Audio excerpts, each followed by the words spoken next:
Eu falo de um tempo em que a Europa pareceu prender a respiração e por meses escutou apenas o som remoto de sinos e passos apressados rumo a cemitérios improvisados. Quero levar você por essa paisagem, pelas estradas enlameadas, pelos porões dos navios, pelos relatos de cronistas que tentaram nomear o incompreensível, e mostrar como uma bactéria, ratos e pulgas se tornaram catalisadores de uma transformação profunda na vida das pessoas, nas instituições e na cultura. Se este conteúdo tocar você, inscreva-se no canal, deixe o like e permaneça até o fim. Ajuda a espalhar conhecimento. Havia um cheiro de sal e exaustão no convés do navio quando as primeiras manchas escuras começaram a aparecer entre os marujos. O mar era um corredor, as velas tremulavam com um vento que trazia, às vezes, notícias. Naquela tarde, trazia silêncio. À noite, aquele silêncio se transformava em gemidos. No dia em que o navio atracou, homens desceram com olhos opacos, corpos já marcados por nódulos inflamados sob as axilas e na virilha, bubões que ardiam como pequenas brasas. Os oficiais do porto olhavam entre o medo e a obrigação, mercadorias para descarregar, impostos a recolher, ordens a obedecer. Horas depois, os mercados quebrou-se, o mosaico habitual da cidade. O que antes pulsava em vultos e vozes ficou suspenso, como se o mundo tivesse perdido o compasso. A história que se segue é, em grande medida, a história de um agente invisível chamado Yersinia pestis, uma bactéria cujo nome científico só viria séculos depois, e do ecossistema que a permitiu viajar. No coração das estepes da Ásia Central, em regiões onde o pastoreio e o comércio se entrelaçavam sob a proteção dos impérios mongóis, existiam nichos ecológicos favoráveis, roedores silvestres em grande número, pulsos de contato entre bestas, caravanas e exércitos. Quando a rota de intercâmbio cresceu, com a segurança relativa que ficou conhecida como Pax Mongólica, a mobilidade aumentou. Ratos, e sobretudo as pulgas que os parasitavam, tornaram-se sem querer mensageiros da morte. É preciso entender 3 formas que a doença assumia, porque cada uma explica parte do seu terror. A forma bubônica se manifestava com nódulos inflamados, bubões, no interior do corpo, febre alta, vômitos e delírio. Muitos morriam em poucos dias. A forma septicêmica era um colapso do sangue, com disseminação pelo organismo que levava a hemorragias internas. A morte às vezes era tão rápida que não havia tempo para ritos ou despedidas. A forma pneumônica, a mais temida, atacava os pulmões e transformava a transmissão. Não mais dependia de pulgas e ratos, mas podia passar de pessoa a pessoa por gotas expelidas ao tossir. Nela, a velocidade de propagação atingia um patamar que as comunidades medievais não sabiam como enfrentar.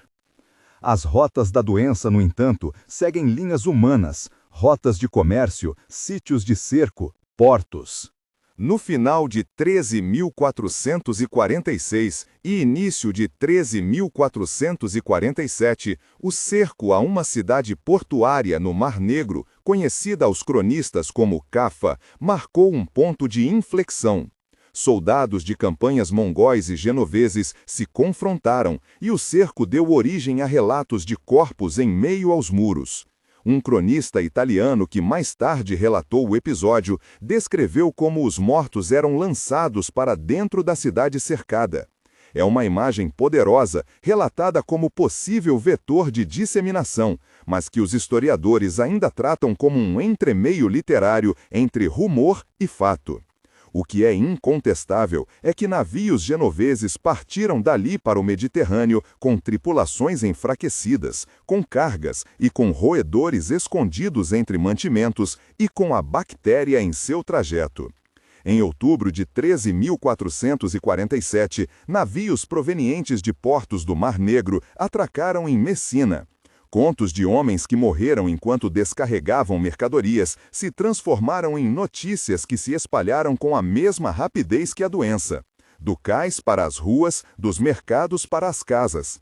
Relatos de cronistas, cartas trocadas entre comerciantes, registros administrativos, todas essas fontes convergem para um padrão de chegada pelo mar, seguido de uma propagação implacável através das cidades costeiras e daí pelo interior, acompanhando carretas, peregrinos, soldados e viajantes. Dentro das cidades, o impacto assumia contornos reconhecíveis. Ruas estreitas facilitavam o contato. Moradias muitas vezes albergavam famílias extensas em um único cômodo. Cervejarias, oficinas e mercados não tinham as divisões sanitárias que hoje parecem óbvias. O primeiro sinal era sempre o mesmo: uma casa que deixava de ter um movimento habitual, portas fechadas por mais tempo, menos fumaça saindo das chaminés. A seguir vinha o choque: quem cuidaria dos doentes? Havia médicos, chamados de Medici, que tentaram aplicar os saberes da época. Teorias dos humores, sangrias, emplastros e uma busca por causas entre o ar corrompido, miasmas, os astros e o juízo divino. Tratamentos variavam da compaixão à brutalidade. E muitos profissionais falharam porque simplesmente não dispunham do conhecimento microbiológico que faria sentido do que viam. O medo instigou respostas diversas. Em algumas cidades, autoridades civis tentaram criar barreiras e controles, restringir entradas e saídas, queimar roupas de enfermos, cavar valas para sepultamentos coletivos. Em outros lugares, a resposta foi buscar culpados. As acusações se voltaram com frequência terrível contra comunidades minoritárias. Os judeus eram muitas vezes acusados de envenenar fontes e poços. Essas acusações alimentaram pogroms, comunidades inteiras foram atacadas, expulsas ou massacradas. É necessário dizer isso com a clareza mais direta. Eram acusações infundadas, nascidas do pânico e do preconceito. Houveram, sim, vozes de autoridade que tentaram proteger as comunidades ameaçadas. Papas e reis emitiram decretos pedindo clemência e proteção, mas a prática variava e, em muitos lugares, a violência prosperou. Essas cenas de perseguição fazem parte da tragédia. O colapso social agravou a perda de vidas e deixou marcas duradouras nas relações comunitárias. Do ponto de vista institucional, a peste desafiou credibilidade e rotinas. A Igreja, que era pilar de sentido e organização social, viu sua autoridade abalada em muitos lugares. Padres e monges morreram em números tão altos quanto o resto da população. Rituais de conforto e enterros formais foram interrompidos. Onde antes a presença eclesial havia sido constante, passou a haver ausência ou presença falha, e isso alimentou dúvidas e mudanças profundas nas mentalidades. Ao mesmo tempo, surgiram movimentos religiosos de caráter apocalíptico. Grupos de flagelantes que, crendo que a doença era punição divina, percorriam cidades infligindo sofrimento a si mesmos, esperando como penitência provocar misericórdia. Em muitos centros, esses grupos foram vistos com ambivalência, ora com apreço popular, ora com temor pelas autoridades. Entre as maiores cidades europeias, o impacto foi devastador e rápido. Paris e Londres, centros densos de comércio e vida urbana, experimentaram um colapso quase total do cotidiano. Mercados vazios, oficinas sem aprendizes, ruas que na manhã anterior ardiam de vozes, agora tomadas por um silêncio pesado. Um silêncio que, ironicamente, comunicava tanto quanto qualquer grito. Cronistas descrevem cenas repetidas, enterros em valas comuns, corpos cobertos com palha, cemitérios sobrecarregados. A mortalidade nos anos mais intensos foi catastrófica. Estimativas modernas variam, mas todos os números apontam para uma perda demográfica de magnitude extraordinária. Em muitos lugares, entre 1/3 e metade da população foi dizimada. E onde a morte foi mais rápida, a ordem social foi forçada a recalibrar. No convés encharcado de um navio genovês, Mateu, um mercador de reputação cautelosa, sabia calcular riscos e lucros. Em cartas e em conversas curtas com marinheiros, falava de navios que chegavam sem tripulação suficiente, de cargas deixadas ao abandono. Carrego seda e pimenta, não posso carregar a morte, sussurrou ele uma vez a um colega, numa tentativa de dar sentido ao que via. O marinheiro Giuseppe, mais pragmático, respondia com palavras curtas: é preciso viver, senão morremos de fome. Esses diálogos breves, plausíveis e breves, voltam a nos lembrar que entre as estatísticas havia rostos, decisões e pequenos gestos de humanidade. A disseminação também seguiu um mapa político, rotas comerciais que ligavam o Mediterrâneo ao interior da Europa, cidades portuárias que serviam de portas terrestres e centros políticos onde decisões eram tomadas. Avignon, sede papal naquele período, não ficou imune. A corte papal teve de lidar com perdas e com a necessidade de manter a administração em meio à crise. Londres e outras cidades inglesas receberam a doença em meados de 1348. Em junho daquele ano, já havia registros de surtos. O ano de 1349 foi, em muitas regiões, o ápice da devastação, quando a mortalidade e a desorganização institucional atingiram picos que marcaram a memória coletiva. A falta de entendimento a respeito dos mecanismos de transmissão levou a respostas que hoje soam amargas. Médicos cobriam-se com roupas rituais, outros recomendavam fumigações, aromas e a separação de ventos. A ideia de isolamento, de afastar os doentes, existia em formas locais, mas sem sistematização. Mais adiante, a experiência geraria procedimentos, quarentenas, o termo deriva do italiano 40 dias, e lazaretos, locais de isolamento para viajantes e mercadorias, surgiriam como respostas organizadas ao problema do contato. Cidades com portos movimentados, que sentiram cedo o perigo, buscaram criar cordões sanitários e medidas de controle. Algumas dessas práticas se institucionalizaram e tornaram-se nas bases do que entenderíamos depois como saúde pública. A economia não permaneceu intacta. A perda maciça de trabalhadores criou um mercado de trabalho transformado. Onde antes havia abundância de mão de obra, agora faltavam braços para arar, colher e trabalhar em oficinas. Os salários começaram a subir em boa parte da Europa e o equilíbrio entre senhores e trabalhadores se alterou. Em resposta, legisladores tentaram limitar aumentos e fixar salários. O exemplo mais conhecido dessa reação foi uma legislação que buscou regular a mobilidade e os ganhos do trabalho em meados da década seguinte. Essas medidas não apalharam as tensões, ao contrário, pavimentaram o caminho para conflitos sociais e reformas laborais que, a longo prazo, ajudariam a desmanchar estruturas feudais rígidas em algumas regiões. No campo da cultura, a peste deixou suas marcas mais visíveis. Esculturas e pinturas com temas macabros, a popularização da dança macabra, imagens que colocavam reis e camponeses lado a lado diante da mesma foice simbólica. Túmulos e literatura passaram a refletir uma consciência renovada sobre a morte. Artistas começaram a esculpir cadeias de figuras que lembravam que a mortalidade atingia todas as classes. Essas expressões culturais não eram apenas luto, eram também formas de processar traumas e de repensar a vulnerabilidade humana. Há ainda a questão genética, citada hoje por estudos recentes de forma cautelosa. Pesquisas em genética populacional sugerem que surtos dessa magnitude podem deixar sinais no genoma humano, variações que, em teoria, refletem pressões seletivas. Mas isso não se traduz em consolos fáceis. As mudanças genéticas são complexas, localizadas e entrelaçadas com migrações e outras pressões. Dizê-lo é, acima de tudo, reconhecer que a peste não foi apenas um evento social e institucional. Foi um agente que modificou, em múltiplos níveis, trajetórias humanas.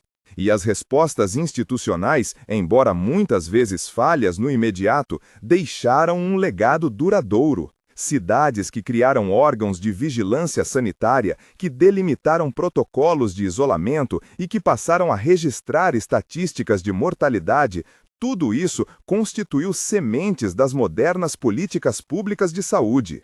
A emergência de lazaretos, o estabelecimento de práticas de quarentena e a ideia de monitoramento das entradas e saídas em portos são exemplos de como, na tragédia, surgiram práticas técnicas que posteriormente evoluíram, que afastar os doentes reduzia a resposta em casa.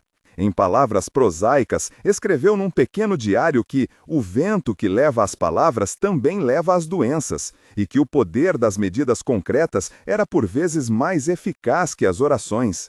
A observação de Pietro é exemplar da transição entre mentalidades, a prática se mostrando capaz de salvar, ainda que os fundamentos teóricos fossem incompletos. A transferência da doença para o interior seguiu a lógica dos laços humanos. Um peregrino retirava-se de um mosteiro para visitar santuários. Um mercado itinerante atraiu compradores de vilas vizinhas. Uma caravana militar deslocou-se por ordens de um senhor. Cada movimento virou potencial de contágio. Nas aldeias, a extensão do desastre foi desigual. Algumas comunidades, isoladas e menos integradas em grandes redes de comércio, sobreviveram melhor, enquanto centros urbanos ligados ao comércio internacional foram severamente atingidos. Não se tratava apenas de estatística. Eram famílias inteiras desfeitas, memórias que precisavam ser reconstruídas, reformas nos modos de vida. As reações sociais tiveram também gestos de compaixão. Em muitas cidades, vizinhos cuidavam de vizinhos, mulheres tornavam-se enfermeiras improvisadas, confrarias passavam a sepultar os mortos com o que restava de dignidade. Essas cenas de solidariedade foram, no relato popular e nos documentos, tão importantes quanto as de violência. A história da peste é, em última instância, a história de escolhas humanas diante de um risco incompreendido. Excluir ou abrigar, culpar ou proteger, acomodar ou transformar. No limiar do clímax dessa narrativa, as imagens se multiplicam e o ritmo acelera. Chega um navio a um porto grande, a bandeira de Gênova tremula no mastro, homens cambaleiam, os carregadores recuam. Em poucas horas, o mercado central da cidade esvazia. Horas depois, os cemitérios se enchem. Seguirei mostrando como essas transformações se combinaram para reconfigurar a Europa medieval, o modo como as cidades passaram a pensar a saúde pública e como as memórias artísticas moldaram a forma como uma civilização lida com a morte e a perda. As cidades retomavam um fôlego vacilante, as decisões que se tomavam nas praças, nos átrios dos conselhos e nas células monásticas começaram a cristalizar em práticas e leis. Não foi um movimento único nem uniforme. Cada vila, cada burgos, cada porto procurou responder ao trauma com combinações próprias de prudência, temor religioso e cálculo econômico. Mas alguns padrões repetiram-se com tal frequência que passaram, com o tempo, a compor um novo repertório de ação pública. Primeiro, as medidas de contenção. Onde havia memória de navios que trouxeram a morte, ergueram-se postos de inspeção e regras para limitar a entrada de pessoas e mercadorias. As autoridades municipais, os anciãos, os mercadores que presidiam os conselhos, os oficiais de alfândega, redigiam ordenações que determinavam períodos de isolamento para tripulações, o exame de mercadorias e a proibição de alojar viajantes sem licença. Surgiram junto às portas das cidades padrões de vigilância, guardas que anotavam nomes, mestres dos portos que exigiam certificados de saúde vindos de outras praças. Do Mediterrâneo ao Mar do Norte, as comunicações entre portos foram redesenhadas por esse temor. Rotas mudaram, temporadas comerciais foram encurtadas e uma nova linguagem administrativa, que falava de sinais de contágio e certificados de limpeza, entrou no léxico das mercaturas. Essas iniciativas não foram apenas técnicas, representavam uma tentativa de conciliar interesses conflitantes. Mercadores queriam retomar os negócios, magistrados buscavam proteger as rendas da cidade, paróquias rogavam pela preservação das gentes. A tensão entre economia e saúde pública levou à inovação institucional. Em alguns lugares, nasceram hospitais reformados, espaços específicos para o doente, que não mais se confundiam com as antigas casas de peregrinos. Não se tratava ainda de hospitais modernos, mas de estabelecimentos onde se tentou separar os enfermos, onde confrarias e ordens religiosas organizavam o cuidado, ora com eficácia, ora com improvisação. As regras de sepultamento foram revistas, fossos comuns foram delimitados fora dos limites da cidade, cerimônias foram abreviadas, os cineiros e enterradores passaram a usar formas ritualizadas que procuravam reduzir o contato. No campo jurídico e econômico, a catástrofe foi um motor de pressões e contra-reações. Com a escassez de mão de obra, o preço do trabalho subiu. Jornadas que antes eram definidas por costumes ancestrais passaram a ser objeto de negociações francas. Senhores de terras e poderes urbanos tentaram conter essa ascensão de preços por decretos. Ordens como o Estatuto dos Trabalhadores em Inglaterra ou outras medidas continentais buscavam fixar salários e condutas, impondo limites severos sob pena de punição. Mas a eficácia dessas leis era limitada. O trabalho em falta encontrou lugares de melhor remuneração, e muitos servos aproveitaram a oportunidade para renegociar contratos ou migrar. A consequência foi profunda. Onde o arranjo servil se tornava insustentável, formas novas de arrendamento, mais flexíveis, ensaiaram surgir. E, em cidades, a oferta de ofícios passou a atrair artesãos que vinham de campos arruinados. Essas mudanças econômicas tiveram reflexos políticos. A renda real diminuiu e, com ela, a capacidade imediata de financiamentos régios. Reis e senhores, pressionados por cofres esvaziados, experimentaram novos modos de extrair receita. Aumentos de impostos, empréstimos contra futuros rendimentos, trocas de privilégios. Em certas cortes, a perda de camadas inteiras de administradores e soldados forçou a promoção de novos nomes. Em muitas províncias, a mobilidade vertical, circunstância forçada por vacância, reordenou redes clientelares. Onde antes o poder repousava em vínculos hereditários estáveis, a emergência de novos atores, mercadores enriquecidos, oficiais municipais ascendentes, criou tensões que, em algumas regiões, se transformariam mais tarde em conflitos abertos. No plano social, a peste foi um espelho que refletiu virtudes e vícios. A caridade pública ganhou centralidade e, ao mesmo tempo, a suspeita e a violência contra minorias aumentaram. Povos inteiros acusaram judeus de envenenar fontes. Povoações promoveram expulsões e massacres que haviam de deixar marcas sangrentas na memória coletiva. A perseguição organizou-se tanto por ódios antigos quanto por necessidades de encontrar bode expiatório. Em muitos casos, líderes locais instrumentalizaram o medo para consolidar poder. Concomitantemente, surgiram movimentos religiosos estranhos à ortodoxia. Bandos de flagelantes se formaram, percorrendo estradas em procissões de alto flagelo, clamando por penitência pública como remédio para a ira divina. Em mosteiros e catedrais, clérigos tentavam manter o fio da liturgia, enquanto outros, exaustos, deixavam de atender ou sucumbiam. A perda de tantos pastores e padres contribuiu para um sentimento de abandono e para questionamentos sobre a eficácia das mediações religiosas tradicionais. A cultura também absorveu o choque. Logo nos anos imediatos, as artes passaram a representar a presença da morte de maneira inédita. As igrejas se revestiram de imagens que lembravam a finitude humana, embocaduras que exibiam crânios, esculturas que mostravam o corpúsculo da decomposição como advertência moral. A observação empírica, a descrição de progressões de febre, de lesões cutâneas, de rapidez no curso das enfermidades, começou a se acumular em relatos e tradições médicas locais.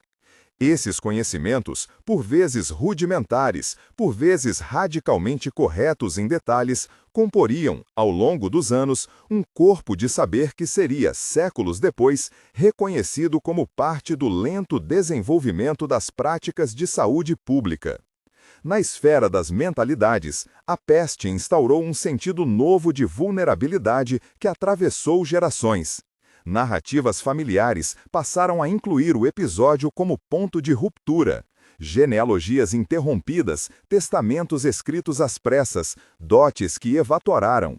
Memórias públicas deram forma a rituais de lembrança. Orações coletivas em certas datas, imagens devocionais, lápides com inscrições que pretendiam assegurar a lembrança do falecido. Ao mesmo tempo, houve uma tentativa de traduzir o trauma em lições úteis. Códigos de conduta para a convivência em tempos de peste, instruções sobre como conduzir funerais sem propagar a doença, regras sobre o comércio de pão e vinho. Essas normas, ora codificadas por ofícios de saúde, ora espalhadas por decretos municipais, tornaram-se parte do novo capitulário social. Não obstante, nem tudo avançou no mesmo compasso. Regiões isoladas, vilas remotas e populações nômades escaparam a algumas transformações urbanas e continuaram, por vezes, a viver sob velhas rotinas. Em certos cantos, a resposta foi mais religiosa do que sanitária. Em outros, a ataciosidade dos mercados obrigou à adaptação imediata. O resultado foi um mapa de diferenças. Onde a peste foi mais intensa, as alterações institucionais tendiam a ser mais profundas. Onde poupara vidas, as continuidades prevaleciam. E também houve consequências de longo prazo que, no imediato, pareciam quase perversas. A necessidade de mão de obra levou ao florescimento de uma cultura consumista da vida laboriosa. A escassez empurrou salários para cima e, em consequência, pressionou os preços dos mantimentos. Em alguns lugares, a pressão tributária e a frustração dos senhores deram origem a revoltas populares. Camponeses que haviam obtido melhores termos reclamaram contra tentativas de restauração do antigo status. Em outros momentos, a cidade e o campo conflitaram pela mão de operários e mercadorias. Esses choques, quando intensos, explodiram em insurreições que marcaram o final do século XIV e que tiveram raízes, ainda que não só, na reordenação provocada pela peste. A memória artística da tragédia, por sua vez, não registrou somente dor. Registrou formas de resistência simbólica. Poemas que davam conta do luto transformaram-se em afirmações de continuidade. Danças e festas, ao mesmo tempo em que lembravam a morte, serviam como declarações de vida.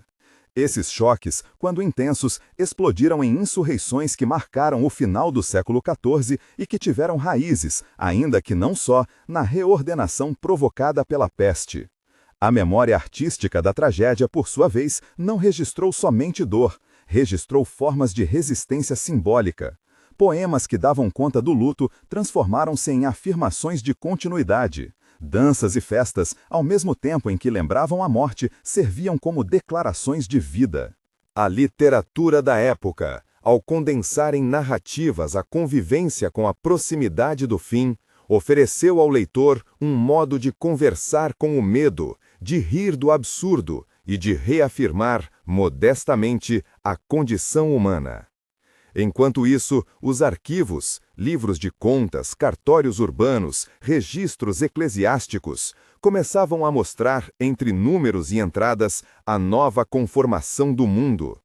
Testamentos multiplicaram disposições singulares. Manuscritos de boticas guardaram fórmulas e receitas improváveis.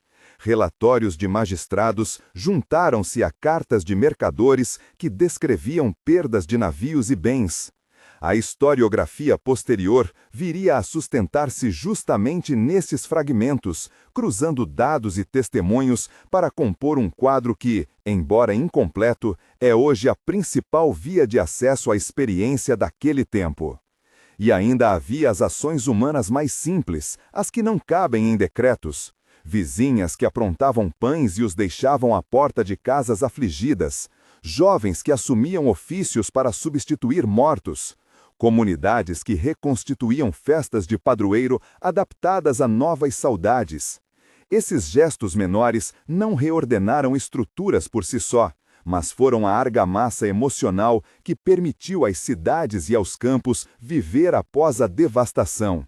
A combinação de medidas institucionais, respostas religiosas, inovações práticas e redes de compaixão compôs a tessitura através da qual a Europa medieval lidou com a ruína.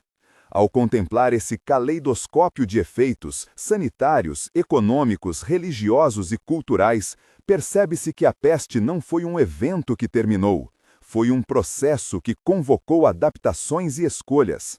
De um lado, erigiu-se o medo, a busca de culpados e o acirrar de antigos conflitos. De outro, floresceram solidariedade e criatividade institucional no tecido da vida. Nos arquivos, nas pedras das igrejas e nos rostos das gerações seguintes, permanece a marca de que o mundo teve de se reescrever. Ainda assim, muitos dos traços mais decisivos estavam por vir.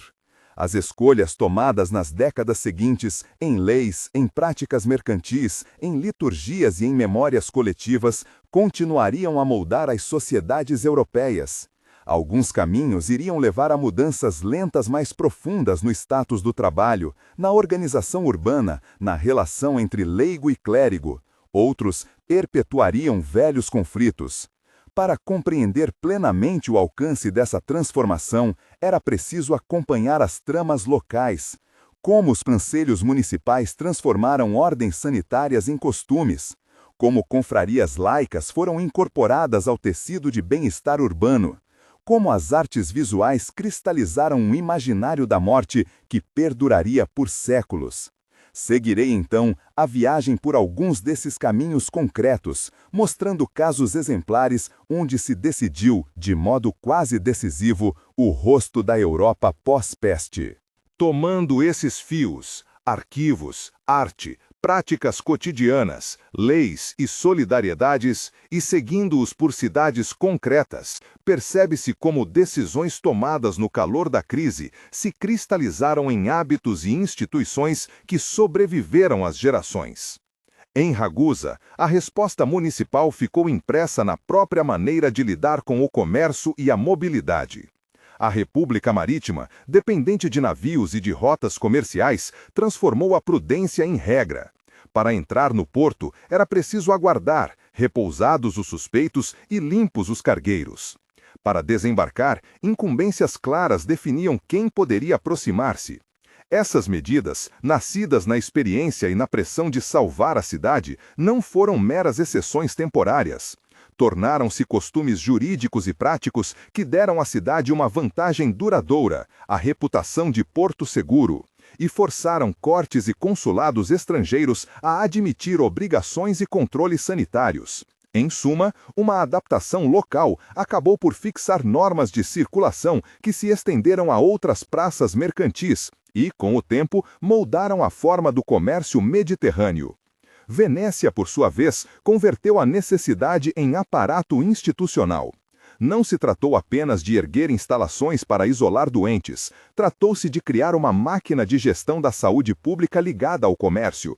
Homens e leis encarregados de fiscalizar navios, isolar mercadorias, manter lazaretos e impor quarentenas. Esses órgãos, nascidos da urgência, tornaram-se permanentes. A existência de espaços específicos para internar e tratar os doentes, somada a um corpo administrativo que os controlava, transformou práticas de risco em procedimentos rotineiros e, no longo prazo, fez com que a circulação e as trocas, condicionadas por essas regras, se tornassem previsíveis. O comércio aprendeu a conviver com a regra tornou-se uma mercadoria negociante de confiança.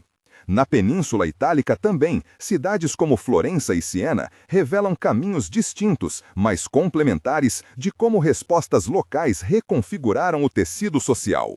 Em Siena, o Hospital de Santa Maria della Scala, já ativo antes da peste, assumiu papel central no cuidado aos doentes e na administração da caridade. Suas salas e corredores, convertidos em refúgio para contagiados, passaram a receber legados e doações em massa. Testadores, temendo a morte inesperada, deixaram bens para a manutenção de misérias e funerais. Esse fluxo de recursos transformou instituições hospitalares tradicionais em verdadeiros centros de previdência comunal. Santa Maria della Scala ampliou suas funções, acumulou arquivo e experiência médica prática e, sobretudo, passou a ser vista como garantia de cuidado social, um lugar para o moribundo e para o órfão, um pilar para uma cidade traumatizada. Em Florença, as confrarias e companhias leigas, já existentes antes da calamidade, viraram instrumentos fundamentais de resposta e de reinvenção social. Irmandades como a da Misericórdia multiplicaram ações, acolhida de doentes, transporte dos mortos, assistência a viúvas e famílias destituídas. Ao mesmo tempo que ampliavam suas atividades caritativas, essas associações incorporaram funções que, antes, pertenciam mais ao cerne da administração urbana. O resultado foi uma dupla transformação. A população passou a confiar nessas redes como prestações de bem-estar. As confrarias, por sua vez, ganharam poder simbólico e real, agindo como mediadoras entre o público e a esfera municipal. Nas décadas seguintes, muitos dos serviços de socorro e assistência social permaneceram sob sua guarda, agora sustentados por testamentos, endowments e regimentos que institucionalizaram a benevolência. Essas transformações encontraram contrapontos e resistências. O valor do trabalho aumentou com a escassez de mão de obra. Em resposta, autoritários intentos legislativos procuraram congelar salários e reafirmar obrigações. O mais notório desses esforços foi a legislação fiscal e laboral, que procurou restaurar um equilíbrio favorável aos proprietários. Medidas que, ao ignorarem a nova dinâmica demográfica, inflamaram tensões. Na Inglaterra, por exemplo, decretos e estatutos procuraram limitar a liberdade de trabalhador e seu ganho. Não é por acaso que esses embates culminaram, algumas décadas adiante, em revoltas que tomaram o conflito econômico como motivo e o ressentimento social como combustível. A peste, assim, não apenas desencadeou nova organização, tornou explícitas contradições que, mal resolvidas, explodiriam como crise política. A esfera cultural, por seu turno, registrou e ritualizou a experiência de proximidade com a morte. A arte sacra e profana passou a retomar com insistência imagens de cadaverina proximidade, cifras de esqueletos, transes e danças.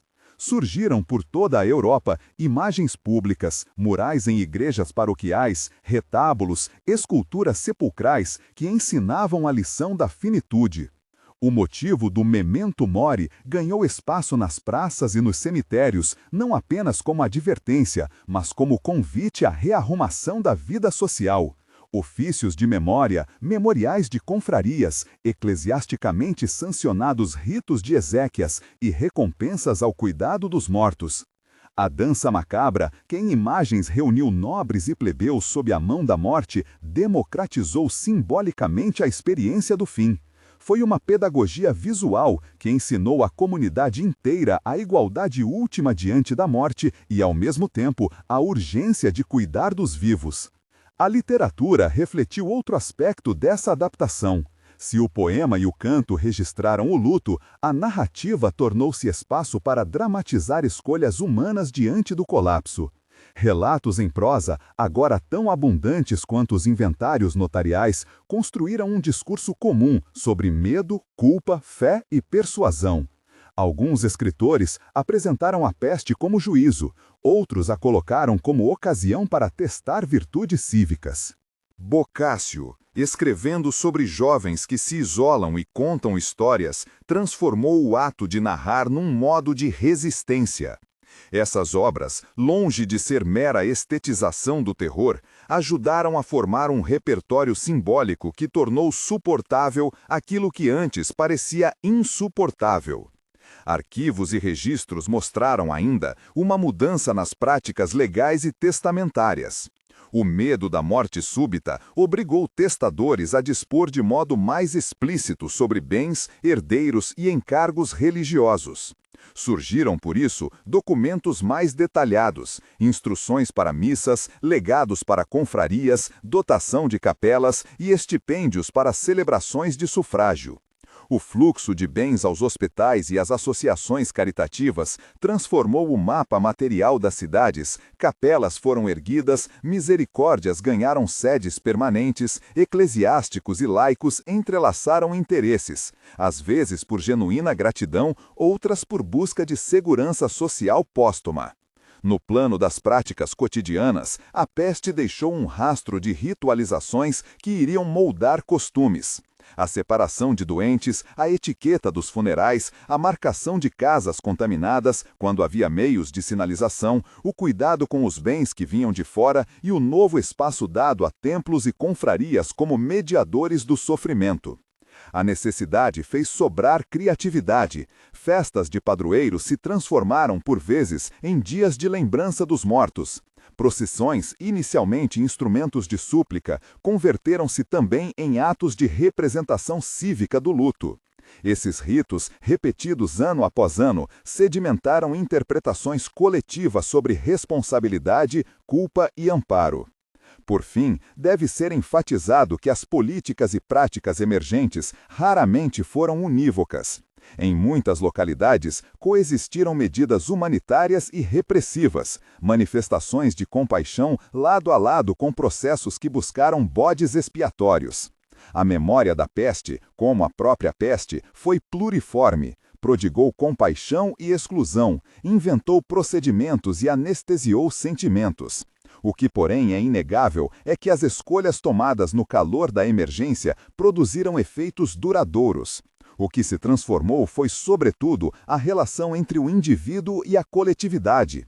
O direito de saúde pública começou a se insinuar como esfera de decisão municipal. A caridade organizada passou a ser instrumento eficaz de rede social.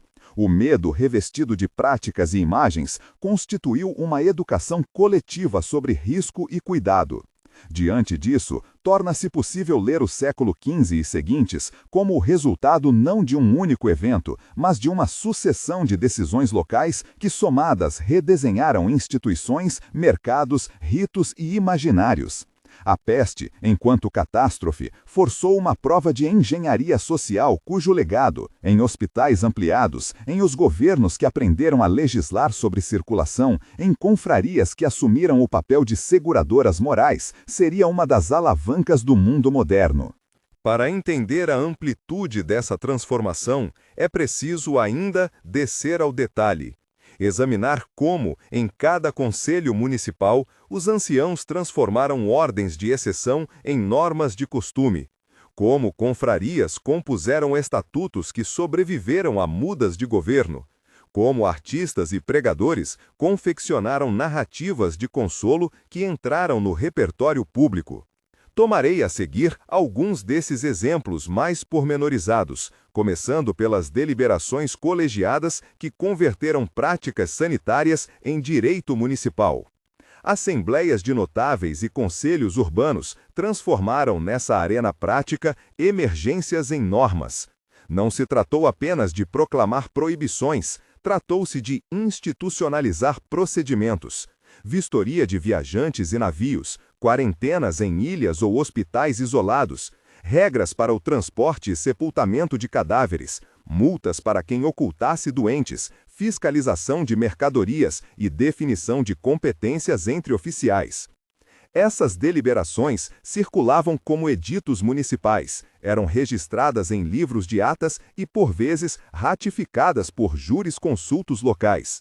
Assim nasceu um corpo normativo híbrido, ao mesmo tempo técnico e ritual, que misturava saberes médicos rudimentares, pressões econômicas e exigências de ordem pública. A adoção da quarentena, 40 giorni, tornou-se símbolo desse processo, não apenas um rito de espera, mas um mecanismo jurídico que obrigava capitães a aportarem fora do porto, que impunha estadias em lazaretos, que dava ao magistrado de saúde poder para decidir quem podia circular. O controle das entradas e saídas das cidades passou a ser uma competência municipal em que interesses mercantis e prerrogativas sanitárias entravam em choque. Mercadores resistiam às medidas quando estas atrasavam cargas. Conselhos precisavam então ponderar entre prejuízo econômico imediato e risco coletivo, e frequentemente decidiam a favor da precaução. Houve também profissionalização parcial das funções. Surgiram oficiais encarregados de inspecionar casas, registrar doentes, providenciar a limpeza de ruas e coordenar enterros. As confrarias e misericórdias, por sua vez, foram cooptadas como braços executivos dessas políticas, gerindo hospitais, leprosárias e sistemas de assistência. Nos fóruns, pleitos relativos a propriedades transmitidas por vítimas da peste, à exigência de legados e ao cumprimento de testamentos, forçaram juízes a interpretar normas sanitárias à luz do direito sucessório, e assim, práticas de saúde pública passaram a figurar em sentenças civis. Os documentos revelam, enfim, uma dinâmica contínua de negociação. Ordens nasciam de crises, eram codificadas, contestadas, ajustadas e, em muitos casos, naturalizadas. Afora as grandes cidades costeiras, pequenas comunas copiaram modelos, adaptando-os às realidades locais. E o resultado foi um mosaico jurídico que, longe de ser homogêneo, representou um avanço decisivo no modo como o espaço coletivo passou a ser governado. Seguem-se agora alguns casos pormenorizados em que estas transformações ficam mais visíveis.